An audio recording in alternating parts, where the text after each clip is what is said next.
하나님 말씀 요한복음 7장 14절부터 24절까지 교독하겠습니다.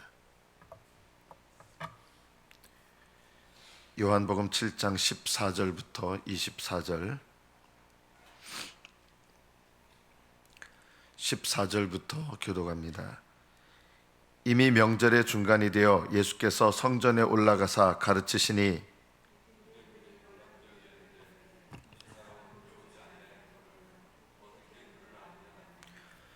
예수께서 대답하여 이르시되 내 교훈은 내 것이 아니요 나를 보내신 이의 것이니라.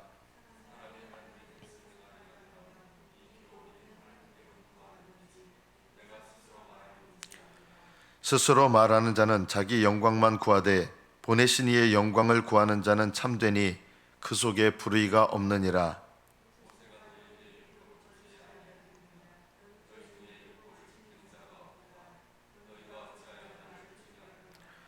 무리가 대답하되 당신은 귀신이 들렸도다. 누가 당신을 죽이려 하나이까?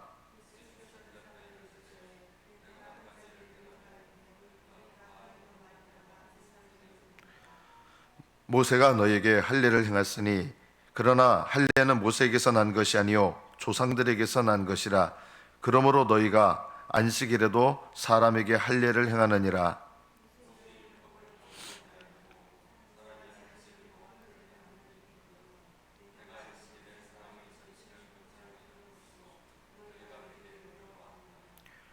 외모로 판단하지 말고 공의롭게 판단하라 하시니라. 여기까지 받들어 읽겠습니다.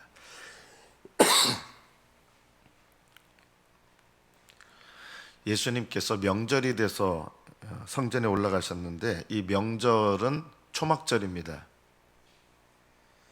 그리고 성전에 올라가서 뭘 가르치셨는지는 기록되어 있지 않습니다. 그런데 이 명절 초막절에 올라가서 예수님께서 말씀을 가르치는 것에 대해서 유대인들조차 심히 놀랐습니다. 이 심히 놀랐다는 말이 뭐냐면 예수님께 대해서 반대하는 그런 마음을 갖고 있었지만 예수님께서 전하시는 이 말씀이 자기들이 생각해도 이거는 전혀 생각해 보지 못했던 해석인 거예요.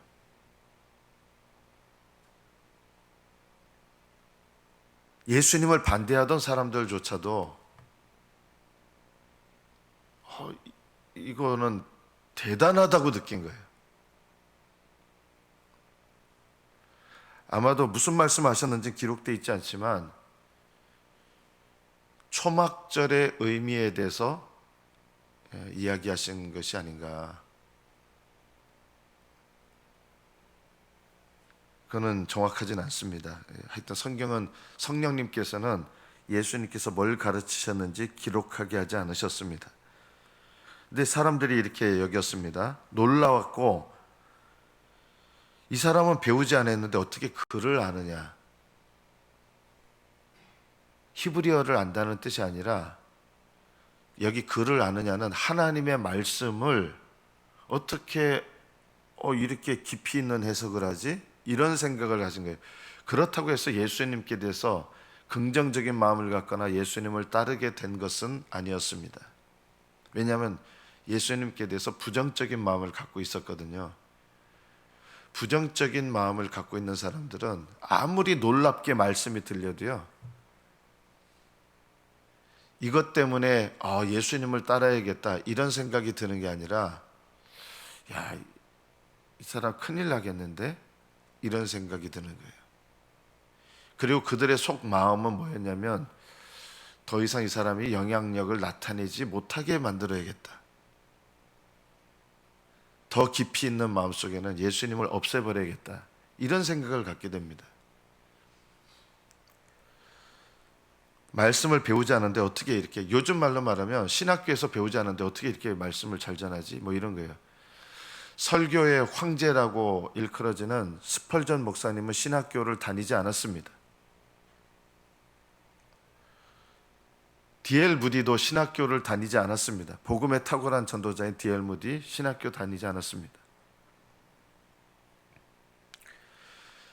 정말 하나님께서 말씀으로 탁월하게 역사하시는 분들은 신학교를 아예 안 다니신 분들도 꽤 있어요. 반대로 그러면 신학교를 무시해도 되느냐? 저는 그것도 지혜로운 것은 아니다. 어떤 분들은 지금 이제 교회에서 이제 말씀을 전하는 자가 되게 하려면 신학교를 다니게 하잖아요. 근데 그거를 아예 무시해 버리시는 분들도 계세요. 그것도 잘못된 태도입니다. 왜냐하면 교회가 하나님께서 주신 자유함 속에서, 자유함이란 게 뭐냐면요, 성경에는 신학교를 만들어서 거기서 신학교를 졸업해야 하나님 말씀을 전할 수 있다, 이런 말씀은 성경에 없어요. 신학교를 세워라, 이런 거 성경에 없어요. 신학교라는 제도를 통해서 하나님의 말씀을 전하는 사역자들을 이렇게 양성하는 것은 하나님께서 교회에 주신 자유를 가지고 그 자유 속에서 각 교단마다 이제 정해서 이것이 그래도 제일 하나님 말씀을 전하는 자들을 검증하고 훈련하는 방식이다, 이렇게 해서 이제 정한 것이지, 성경에서는 신학교 만들어 세워서 거기 졸업해야 말씀 전하는 사역자가 되고 이런 말씀은 성경에 당연히 없습니다. 예수님도 무슨 신학교 다니시지 않았어요. 예수님 제자들 뭐 신학교 다녔습니까? 예수님께 직접 배웠죠. 그러나 신학교를 무시해서는 안 된다. 또 반대로 신학교를 나오면 그러면 하나님 말씀을 올바르게 전할 수 있냐? 그것도 아닙니다. 하나님 말씀을 올바르게 전하는 것은 신학교에서 배우고 거기 나왔다고 되는 거 아닙니다. 그럼 어떻게 합니까? 하나님 말씀을 가장 올바르게 전하고 듣는 방법은 하나님 말씀을 순종하는 태도입니다. 이것이 없으면 신학교를 나와도 소용없고요, 말씀을 아무리 들어도 소용이 없다. 예수님 말씀을 듣는 유대인들이 자기들이 생각해도 대단했거든요. 그런데 이들은 말씀을 받아들이지 않습니다. 왜냐하면 이들은요, 하나님 말씀에 순종하는 영이 없기 때문입니다. 이런 사람들은 감탄은 할 수 있어도, 야, 대단한데 어떻게 저런 해석을 하지? 감탄은 할 수 있어도 말씀에 순종하지는 않는다. 말씀을 전하는 사람이나 말씀을 받는 사람이나 제일 중요한 태도가 무엇입니까? 하나님 말씀에 순종하는 것입니다. 여러분은 담임 목사로서 제가 말씀을 증거할 때 여러분은 말씀을 어떻게 받습니까? 제일 중요한 건요, 하나님 말씀을 순종하는 사람이 가장 신앙이 빠르게 그리고 합당하게 성장한다. 말씀에 순종하는 영이 없으면 아무리 많은 지식을 알고 신학 박사가 돼도 소용없다. 신학교를 무시해서는 안 됩니다. 저도 신학교를 나왔잖아요. 무시해서는 안 되는데 이 신학교를 나오는 것보다 더 중요한 것이 있다. 그게 뭐냐? 말씀에 순종하는 영. 이것이 없으면 아무리 말씀을 배워도 소용없다. 예수님은 말씀을 전하시는데 내 교훈은 내 것이 아니요 나를 보내신 이의 것이다. 사람이 하나님 뜻을 행하려면, 순종하려면 이 교훈이 하나님께로부터 왔는지 스스로 말함인지 알리라. 그 스스로 말하는 사람인지 하나님께로부터 주신 말씀을 하나님의 성령 안에서 전하는 사람인지 어떻게 알 수 있느냐? 스스로 말하는 사람들은 자기 영광만 구한다. 말씀 전하는 사람들 중에 자기 영광 구한다는 사람 단 한 명도 없을 거예요. 그래서 자기 영광을 구한다는 게 뭡니까? 다른 말로 말하면 하나님의 말씀을 전하면 하나님의 성령께서 역사하셔서 그 말씀을 통해서 하나님께 순종하는 역사가 반드시 일어나는 거예요. 유대인들은 하나님께 순종하지 않았습니다. 그래서 말씀에 아무리 감탄을 해도 그들은 어떤 말씀을 듣든지 심지어 감탄하는 말을 들어도 바뀌지 않는다. 이 자리에 계신 저와 여러분에게도 이 말씀은 동일합니다. 여러분이 진정으로 내가 하나님 말씀에 순종하려고 하는 것이 있는지를 살펴보십시오. 이것이 없으면 성경을 아무리 많이 알아도 소용없다. 지식밖에 되지 않습니다.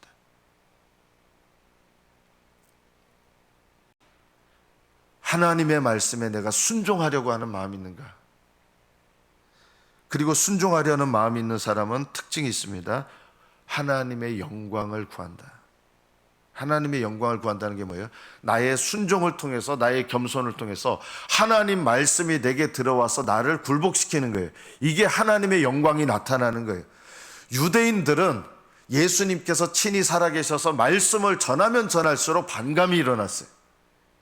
왜 예수님이 말씀을 전했는데 반감이 일어났을까요? 하나님 말씀에 순종하는 영이 없기 때문입니다. 이들은요, 참 두려운 말씀인데 수백 년을 들여도 말씀을 들어도 안 바뀐다. 하나님께서 직접 말씀하셔도 안 들린다. 이런 사람들은. 이게 얼마나 두려운 상태입니까? 오늘 말씀을 통해서 내가 하나님의 뜻에 순종하고자 하는 영이 있는지, 이 영이 있는 사람의 특징은 뭡니까? 순종하려고 하는 사람은 갖게 되는 영적인 특징이 있습니다. 그게 뭐냐? 겸손함을 갖습니다. 겸손하지 않으신 분들은 하나님 말씀을 받을 수가 없습니다. 바리새인들은 성경 그 열심으로 보면 성경 엄청나게 읽었습니다. 근데 아무 소용없습니다. 정말 소용없습니다. 왜냐하면 겸손하지 않은 심령을 갖고 있는 사람들은 성경을 아무리 봐도 소용없고, 예배를 아무리 들어도 소용없고, 설교를 아무리 들어도 소용이 없다. 교만한 마음을 가진 사람들은 이거는 고칠 병이 없습니다. 고칠 약이 없습니다. 내가 하나님 말씀 앞에, 하나님의 뜻 앞에 겸손한 마음이 있는가, 이거를 돌아볼 필요가 있습니다. 그렇지 않으면 외모로 하나님을 섬기게 됩니다. 오늘 말씀해 보면 예수님께서 이스라엘 백성들에게 너희가 나를 어찌 죽이려 하느냐 하니까 당신 귀신 들렸다 이러는 거예요. 예수님 말씀에 놀랬어요. 그런데 너희들이 나를 죽이려 한다. 너희들 마음속에 있는 게 그거다. 첫째는 미워하는 마음이 있었고 실제 죽이려는 마음이 있었거든요. 그러니까 예수님께 이런 말, 어마무시한 말을 하잖아요. 당신 귀신 들렸다. 하나님께 귀신 들렸다는 거예요. 예수님 하나님이시잖아요. 하나님을 향해서 당신 귀신 들렸어. 얼마나 교만한 말입니까? 이렇게 교만한 말을 말할 수 있는 이유가 뭐냐면 이들은 교만했기 때문입니다. 이분들은요, 죽을 때까지 예배하고 죽을 때까지 성경 읽고 죽을 때까지 기도해도 안 변화된다. 이게 무서운 상태예요. 예수님께 이렇게 비난했던 사람들은 아마 죽는 그 순간까지 성경 열심히 읽었고 하루에 5번, 6번 기도했을 거고요. 율법 열심히 지켰을 거고요. 그러나 조금도 바뀌지 않는다. 오히려 하나님 말씀 읽으면서 교만해지고, 더 교만해지고, 예배드리면서 더 교만해지고, 기도하면서 더 교만해져요. 하나님 앞에 겸손의 영이 없는 사람은 기도할수록 교만해지고, 말씀 읽을수록 교만해지고, 봉사할수록 교만해진다. 무섭죠? 봉사할수록 교만해진다. 왜냐? 그 교만한 영을 봉사를 통해서, 기도를 통해서, 말씀을 통해서, 지식을 통해서 그 교만한 영을 채우는 양식이 되기 때문입니다. 참된 양식은 내 살을 먹고 내 피를 마시려면 어떤 사람이 예수님의 살을 먹고 피를 마십니까? 하나님 앞에 어린아이처럼 낮아져야 예수님의 살을 먹고 피를 마실 수 있다. 교만한 사람은 약이 없습니다. 내가 한 가지 일을 행하며 너희가 다 이로 말미암아 이상히 여긴다. 한 가지 일이 뭐냐면요, 38년 된 병자를 고친 일과 연관된 거예요. 계속 이어지는 말씀이에요. 그리고 네 침상을, 네 자리를 들고 걸어가라 했어요. 그러니까 유대인들이 보고 누가 안식일 날 병을 고쳤어? 이렇게 된 거예요. 그리고 왜 네가 자리를 들고 걸어가? 일하지 말라 그랬는데, 안식하라 그랬는데, 쉬라 그랬는데 이랬다는 거예요. 안식일 날은 쉬는 날인데 네가 지금 누가 일을 해서 병을 고쳤어? 누가 너 보고 자리를 들고 걸어가라 했어? 일을 했다는 거예요. 이게 얼마나 어리석고 무식한 해석입니까? 그래서 예수님께서 이들에게 사실은 못 깨달아요. 깨닫게 하시려고 계속 말씀하시는데 안 깨달아져요. 너희가 모세를 그렇게 중히 여기는데 할례를 중히 여기지 않느냐? 할례는 모세가 명령한 게 아니라 아브라함 때부터 시작한 거잖아요. 모세가 할례를 명하지 않았어요. 모세 율법에는 할례에 대한 말씀도 포함되어 있지만 할례는 모세 때부터 시작된 게 아니에요. 자, 너희들 할례를 받으면 어떻게 받아야 돼요? 태어난 지 8일 만에 8일째 되는 날 할례를 받게 돼 있어요. 그런데 8일째 되는 날 할례를 받아야 되는데 할례를 받으려 그러면 할례를 행하는 사람이 일을 해야죠. 할례 받는 사람이 그 할례 받으러 아기를 데리고 가야 되죠, 성전에. 그 일하는 거 아니냐?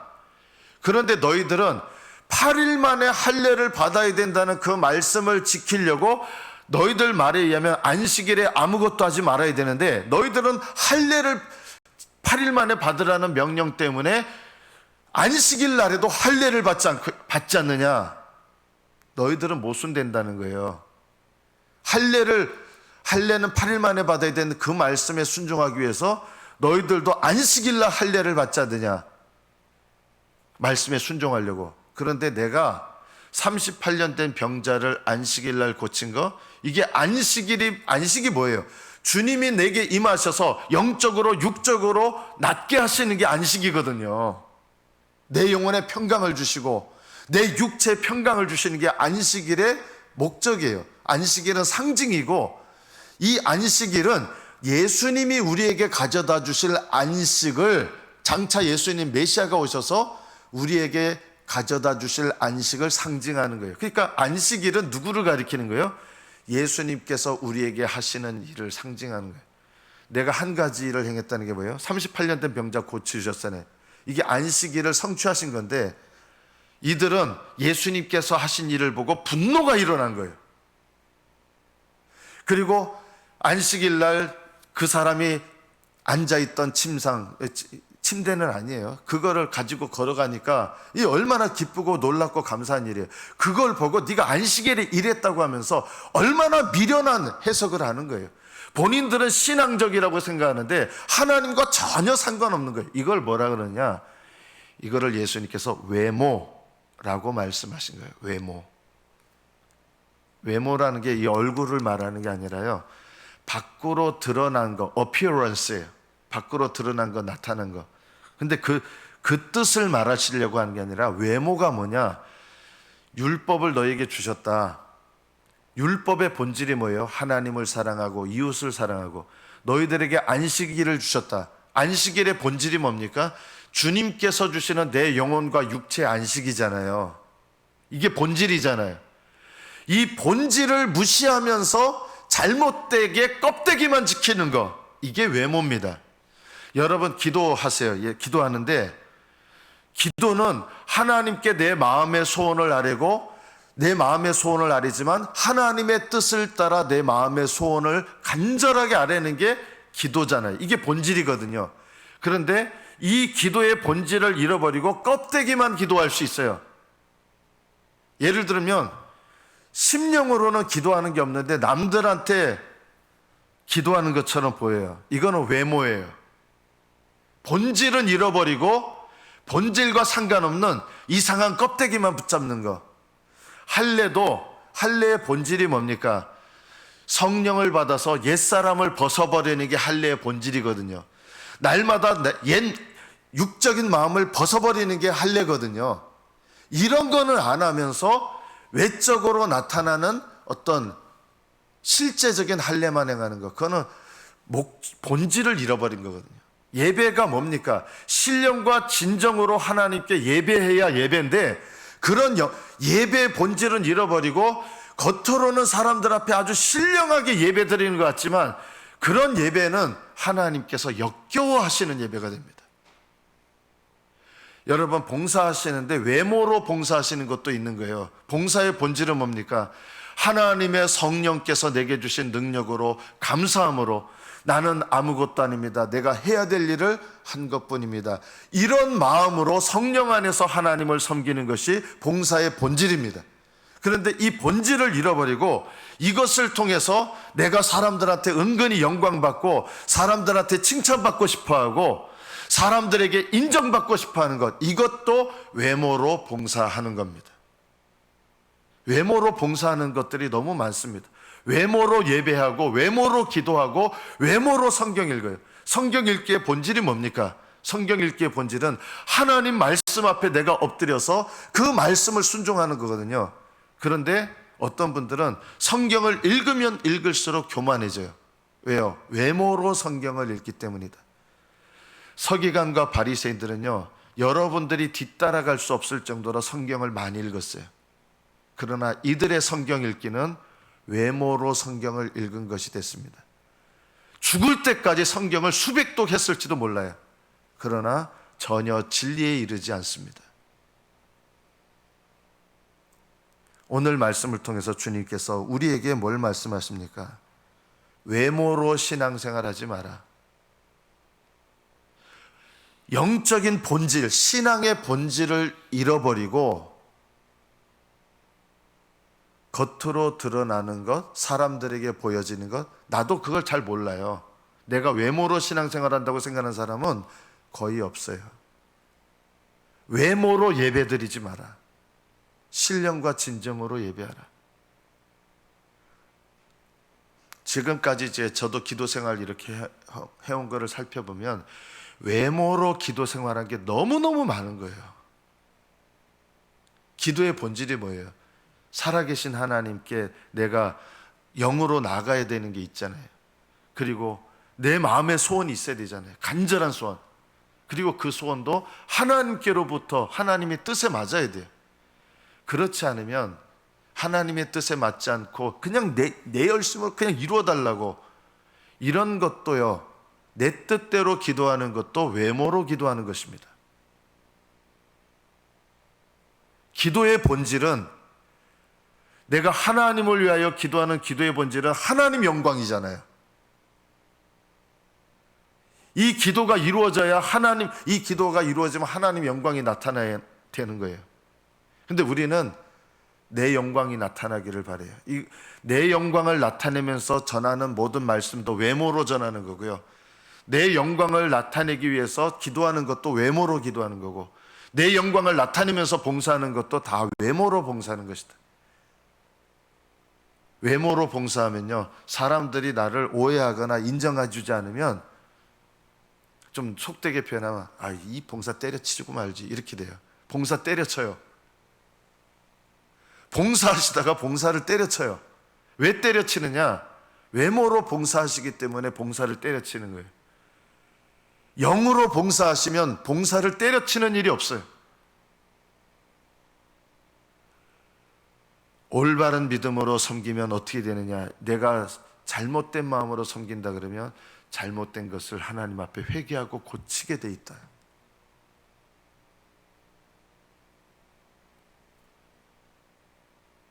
내가 이렇게 하는데 사람들이 인정을 안 해줘. 그거 나 때려쳐. 때려치는 거예요. 왜냐? 참으로 섬기는 사람들은 봉사하는 것을 때려치는 일이 없어요. 기도하는데 응답이 안 돼. 기도 필요 없어. 때려쳐. 기도를 때려쳐요. 왜 기도를 때려치게 되느냐? 진정으로 기도하는 기도의 본질을 잃어버리니까 기도를 때려치는 거예요. 진정으로 예배하지 않는 사람은요, 예배를 때려쳐요. 왜 예배를 때려칩니까? 외모로 예배하기 때문에 예배를 때려칩니다. 우리의 신앙생활 가운데 외모, 본질을 잃어버리고 영적 본질을 잃어버리고 하나님께서 별로 중요하게 여기지 않는 껍데기만 붙잡고 있는 기도와 예배와 봉사와 모든 신앙생활, 이것이 다 외모에 속한 신앙생활입니다. 예수님께서는 지금 이스라엘 너희들 안식일을 되게 열심히 지킨다고 생각하는데 안식일을 이렇게 어겼어 하는데 예수님은 뭐라고 말씀하시냐? 너희들은 외모로 안식일을 지키고 있느니라. 지금 말씀하시는 거예요. 이 말씀은 너희들이 지키고 있는 안식일 나하고 아무 상관이 없다는 말씀입니다. 유대인들은 열심히 예배드렸습니다. 지금도 유대인들 열심히 예배드리잖아요. 이슬람 교도들 열심히 예배드리잖아요. 그러나 하나님께서 받으시는 참된 영적 본질을 갖고 기도하거나 말씀을 듣거나 이런 사람은 참으로 적습니다. 교회 안에도 외모로 신앙생활하는 사람들이 훨씬 많다. 말씀을 맺습니다. 하나님 앞에 내가 드리는 예배, 내가 드리는 기도, 내가 하나님께 헌신하는 봉사, 그리고 내 신앙을 위하여 하는 말씀 읽기와 기도 생활, 이런 영적 신앙 생활에 내가 신령한 본질을 잃어버리고 외모로 신앙 생활하고 있는 것은 없는지, 나는 안 그래 그렇게 생각하시는 게 아니라 하나님, 제가 외모로 신앙 생활하고 있는 것이 무엇입니까? 하나님께 물으시고 하나님께서 깨닫게 하신 것을 따라 하나님 앞에 철저하게 참된 신앙생활로 하나님께 드리시는 저와 여러분이 되시기를 축복합니다. 기도하겠습니다.